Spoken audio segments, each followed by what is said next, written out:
How's it going, everybody? Andy McCullough from the Kansas City Star here at Safeco Field, here to tell you all about all the fascinating twists and turns of tonight's 7-0 loss to the Seattle Mariners.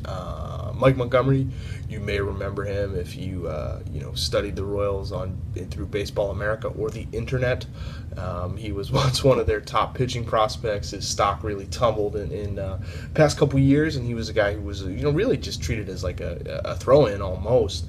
When the Royals made that trade to get Wade Davis and James Shields, they sent Montgomery to Tampa Bay, where he spent a couple of years pitching in their minor league affiliates, and then he was shipped out kind of for just an average reliever in Erasmo Ramirez right before spring training ended to Seattle, and he made his fifth start tonight, and I'm sure it was the best of his career.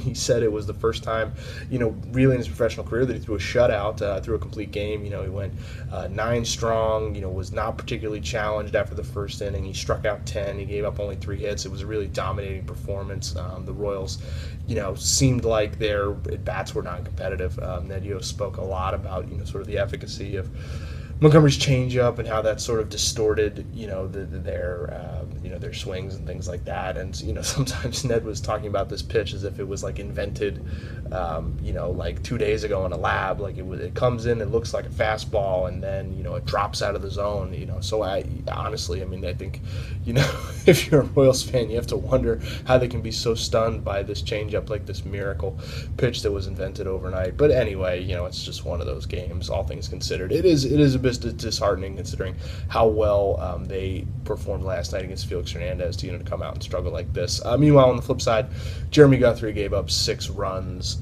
in 5 innings. That's kind of the price of doing business with Jeremy Guthrie. He's good for 1 or 2 of these a month. He has a 5.9 ERA. There's really not much the Royals can do about it except for wait for Danny Duffy or Yordano Ventura or Jason Vargas or Chris Medlin or Johnny Starter on the trade market to come through and help. But until then, they'll live with Guthrie. They'll live with the offense, which can kind of disappear like it did tonight because they're 12 games over 500 and they're in first place, and that's a nice thing to be.